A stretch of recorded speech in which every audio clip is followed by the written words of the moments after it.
Quando pensamos em economia, é provável que lembremos logo o dinheiro que gastamos para realizar as compras do mês, o financiamento de um carro ou até mesmo da tão sonhada casa própria.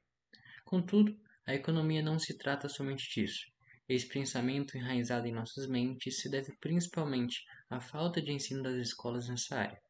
Isso porque as escolas ensinam sobre as células, átomos e fórmulas matemáticas, mas dificilmente ensinam como o governo pode controlar a inflação ou facilitar o crédito para a população.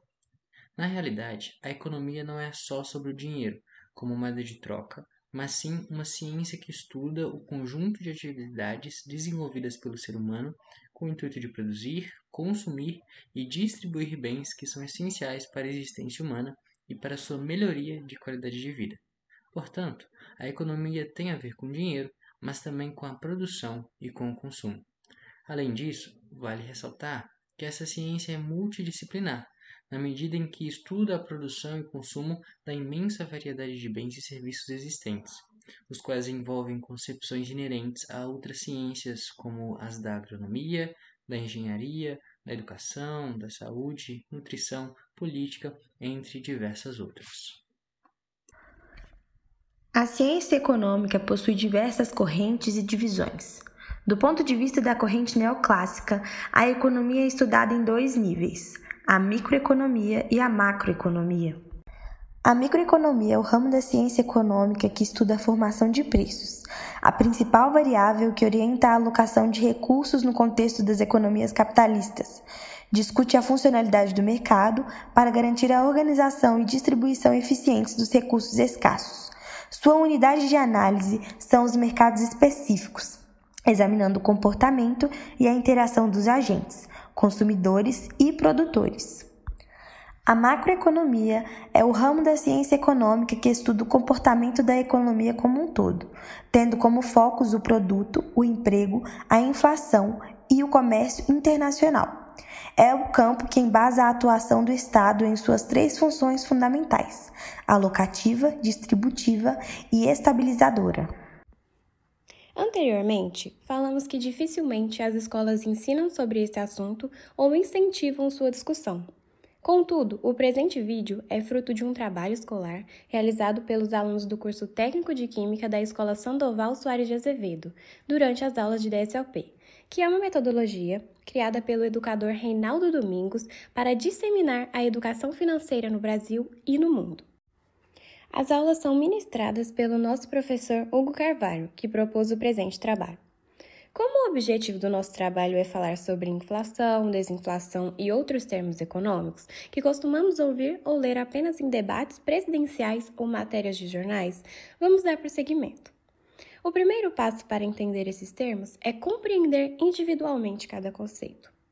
Para ficar mais didático, iremos começar pelo conceito mais básico até o mais complexo e gradativamente aumentar a dificuldade dos temas. Inflação. A inflação é caracterizada pela alta generalizada de preços de serviços e produtos na economia. Em períodos inflacionários, os consumidores podem perder poder de compra se não houver um aumento proporcional do salário, o que geralmente não ocorre, pois os salários não sobem tanto quanto os preços dos itens. Para que seja caracterizada a inflação, é preciso haver alta de preços em diversos setores: moradia, transporte, alimentação, energia e entre outros. Ela pode ser medida de vários modos, mas o referencial mais famoso é o Índice Nacional de Preços ao Consumidor Amplo, que é o IPCA, o oficial do país. A inflação pode ser causada por diferentes fatores e recebe vários nomes a depender de seu fator causador. Inicialmente, temos a inflação de custos ou de demanda, quando há desequilíbrio entre oferta e demanda. Inflação estrutural, por falta de eficiência da infraestrutura produtiva de um país. Inflação por expectativa futura, quando há expectativa de alta dos preços por parte dos cidadãos. Inflação reprimida, quando há políticas de congelamento de preços, e entre outras. Para segurar a inflação e evitar que os preços subam ainda mais, o Banco Central aumenta a Selic, que é a taxa básica de juros da economia brasileira. Ela serve como referência para as demais taxas de juros que os bancos cobram quando você usa o crédito, como o rotativo do cartão e o cheque especial. Em 2016, por exemplo, quando a inflação chegou a 10% ao ano, o Comitê de Política Monetária, que a gente conhece como Copom, do Banco do Brasil, aumentou os juros e a Selic chegou a 14,25%, uma das mais altas da história. Depois, a taxa viveu um período de queda acentuada e em 2020 atingiu o menor patamar, 2% desde sua criação. Em 2021, voltou a subir. Começou o ano em 2%, bateu a casa dos 4,25% em junho e em outubro já estava em 7,75%. Em 8 de dezembro, o Copom elevou a taxa para 9,25%. Tudo isso para conter a demanda do consumo e assim controlar a alta da inflação, que fechou o ano em 10,06%, de acordo com a projeção do Índice Nacional de Preços ao Consumidor Amplo, que a gente conhece como IPCA. Em 2022, já foram 5 aumentos. A Selic passou a 10,75 ao ano em fevereiro, pulou para 11,75 em março e foi elevada a 12,75 em maio. Em junho, chegou a 13,25 e em agosto subiu para 13,75. Com isso, os juros básicos da economia chegaram ao maior patamar dos últimos 5 anos. Um dos principais efeitos da pandemia foi o aumento da inadimplência, o que elevou as taxas de juros do crédito. Assim, quem precisa de financiamento ou empréstimo paga mais caro pelo crédito tomado. Com as taxas de hoje, por exemplo, uma pessoa que comprar um celular de R$ 500 no cartão de crédito e ficar um ano sem pagar a fatura, irá acumular uma dívida de R$ 2.346,60 ao final dos 12 meses, considerando uma taxa de juros de 369,32% ao ano. A nossa fonte para esses dados é o próprio Banco Central. As taxas de juros elevadas são boas para quem investe, pois o rendimento das aplicações em renda fixa cresce. Com a Selic em 13,75%, aplicando hoje R$ 500 no Tesouro Selic 2025, por exemplo, que vence em 1 de 3 de 2025, você terá R$ 617,91, já descontando o imposto de renda. Deflação. Deflação é o processo inverso da inflação, ou seja, a deflação ocorre quando os índices de preço de uma economia passam a cair ao invés de subir. As causas da deflação estão relacionadas com a relação oferta maior x demanda menor, que estão intrinsecamente baseadas nas relações de consumo e de saúde da economia de forma geral. A possibilidade desse cenário começou a ser mais falada recentemente, em dezembro de 2018, quando o IBGE, Instituto Brasileiro de Geografia e Estatística, indicou uma deflação de 0,16% no mês. Esse estudo tem como base o Índice Nacional de Preço ao Consumidor Amplo 15, IPCA 15, que analisou e identificou a queda de preços em diversos produtos e serviços do mercado brasileiro, como transporte, produtos de higiene e alimentação. Como o próprio nome indica, a deflação é o processo inverso da inflação. Isso quer dizer que você pode entender este termo como uma queda de preços constante e generalizada dos produtos e serviços oferecidos aos consumidores. Olhando só pela explicação, parece que é um processo muito bom. Entretanto, apesar de parecer algo bastante positivo, a deflação por longos períodos pode representar um grande perigo para a economia de um país. Bom, então vamos lá. Com a crise de 29 nos Estados Unidos, as empresas foram obrigadas a cortar os preços dos produtos e serviços, levando o mercado a um estado de recessão. Mas o que é recessão? Bom, de forma simplificada, a gente pode dizer que a recessão ela é uma crise econômica na qual há redução da renda das famílias, do nível de emprego e das atividades empresariais em geral. Essa queda dos preços, sem previsão de subida, refletiu diretamente em perda de empregos e queda da renda das pessoas, colocando todo o país em uma das maiores crises econômicas da história. A gente pode dizer, então, que a análise dos preços dos produtos funciona como um termômetro para a economia. Como assim? Bom, O esperado é que aconteça uma elevação controlada a cada espaço de tempo e com isso eleve também outros indicadores, como renda da população, oferta de emprego e consumo. Quando acontece movimento contrário por muito tempo, pode indicar que há algum problema com a economia do país e que é preciso combater as causas dessa deflação. A principal causa da deflação é o aumento da oferta de produtos e a falta de demanda para a compra. Isso acontece quando há mais produtos no mercado do que pessoas querendo comprar estes produtos. Imagine que há uma alta na produção de tomates, por exemplo. Porém, a população não está procurando tomates nas feiras, nos mercados e nos supermercados também não estão procurando derivados destes produtos. O resultado dessa alta oferta e falta de demanda é nada mais, nada menos que a redução de preço para que o consumo seja estimulado. Essa redução no preço do tomate pode parecer positiva para o seu bolso à primeira vista. Porém, quando ele é constante e dura muito tempo, pode trazer impactos negativos para a indústria e até mesmo para você. Outro fato que também pode causar a deflação é a pouca quantidade de moeda em circulação, pois menos dinheiro circulando, claramente também significa menos pessoas comprando, o que pode desestimular ainda mais o consumo e também afetar a produção. Isso gera queda dos preços e também problemas na economia. Mas afinal, o que é desinflação? Devemos então torcer para sempre acontecer uma alta dos preços de produtos e serviços? A resposta é não.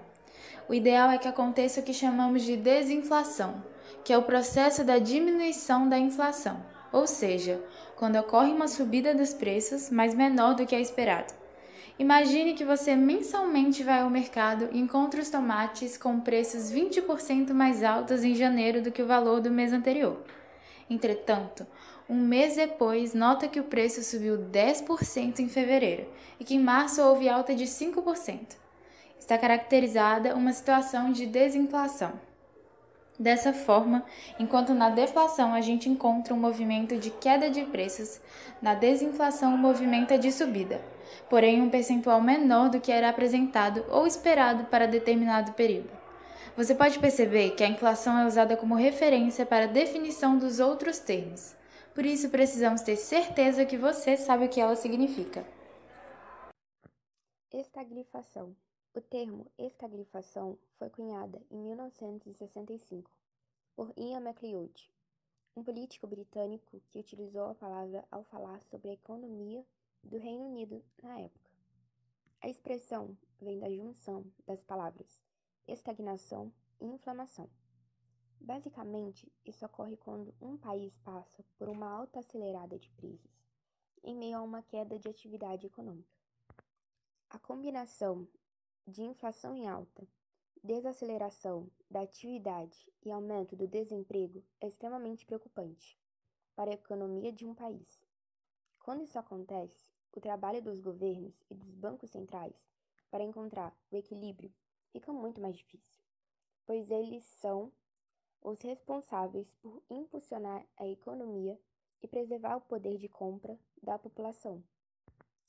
Nesse sentido, se o governo adotar políticas para conter a inflação, como elevar os juros, por exemplo, poderá desacelerar ainda mais a economia e gerar mais desemprego. Por outro lado, se o Banco Central reduzir os juros para incentivar a atividade econômica e a geração de empregos, a inflação pode sair de controle. Para a população, a estagflação é percebida sobre dois aspectos. O primeiro deles é a falta de empregos, pois a economia ou está totalmente parada ou avançada a passos muito lentos. O segundo é a alta dos preços gera queda no poder aquisitivo. Desta forma, as pessoas deixam de gastar com outros itens, pois precisam destinar uma maior parte da renda para gastos essenciais, como alimentação, moradia, transporte e assim por diante. A estagflação pode ser fruto tanto de eventos internos e externos, difíceis de prever, quanto de políticas econômicas mal formuladas. Em relação a eventos externos, fatos como a pandemia ou conflitos internacionais podem ocasionar um choque de oferta, que atinge as economias de diversos países ao mesmo tempo. Esse tipo de evento ou conflito pode impactar, por exemplo, nos preços das principais commodities mundiais, como aconteceu em 2022, em decorrência da guerra da Rússia e Ucrânia, como o trigo, o petróleo e o gás natural. A alta de commodities essenciais como essas acabam afetando toda a cadeia produtiva global, em um efeito dominó. Ou seja, o petróleo mais caro não é sentido somente na bomba de combustível, mas também em todos os produtos cujo ciclo produtivo dependem direta ou indiretamente dele, para serem produzidos ou transportados. O ano de 2022 ainda passou por outro exemplo que ajuda a entender o choque de oferta: a falta de semicondutores nas indústrias ao redor do mundo. A falta desses itens se intensificou com a pandemia e foi agravada com a guerra entre a Rússia e a Ucrânia, porque ambos os países são importantes produtores de paládio e gás neon, commodities essenciais na produção de semicondutores. No cenário interno, a produção local e eventos climáticos também podem impactar na inflação e controle de oferta e demanda. O Brasil, por exemplo, foi atingido em 2021 com a pior seca dos últimos 90 anos, o que levou ao aumento do preço da energia elétrica, que não afeta somente o consumo doméstico, mas a indústria de forma geral, pois toda a cadeia produtiva precisa de energia para funcionar. Somam-se a esses eventos externos e internos algumas decisões equivocadas acerca da economia. Alguns exemplos: erros sobre previsões macroeconômicas, avaliações equivocadas sobre políticas monetárias expansionistas, concessões de crédito acima dos limites razoáveis e políticas cambiais ineficazes, que ocasionam a estagflação. De acordo com o Instituto de Finanças Internacionais, IIF, divulgado em 19 de abril de 2022, o Brasil e outros países emergentes estão vivendo um processo de estagflação. Por aqui, a inflação em alta e a estagnação da atividade econômica caracterizam bem esse quadro. Reflação. A reflação é a inflação que ocorre depois de um período de recessão econômica, quando os governos e bancos centrais injetam estímulos fiscais e monetários na economia. Na reflação, a alta dos preços é ocasionada por um aumento na demanda. O termo foi criado pelo economista Irving Fisher em 1934, quando os Estados Unidos viviam um período caracterizado como reflação, após a Grande Depressão de 1929. Como os períodos de recessão econômica costumam ter taxas de desemprego mais altas, um dos principais riscos da reflação é o aumento dos juros associados ao desemprego. Por fim, vale destacar que estamos em um ano de corrida eleitoral, onde a economia sofre mudanças constantes, em que podemos perceber isso ao olhar que a gasolina teve redução no preço, as taxas de juros aumentaram, controlando em certa medida a inflação, os investidores apresentaram grande medo em investir em títulos públicos, o que resultou em uma redução considerável nos investimentos estrangeiros, e vale lembrar que a maioria dos governos prefere uma política populista, onde existe uma grande distribuição de renda para a grande massa de desempregados, ao invés de investimento em infraestrutura e educação que no médio e longo prazo poderiam gerar mais empregos e conhecimento técnico para a população. Isso acontece porque essa grande massa tem muito poder para escolher o candidato que será eleito ou reeleito. Desse modo, mais uma vez percebemos que a economia não está ligada somente ao dinheiro, mas em como a população consome e, por consequência, em como vota. Já que um país emergente onde a saúde, segurança e educação não são ideais, quem oferece o mínimo é visto como herói, e quem propõe o óbvio ou o ideal é visto como vilão.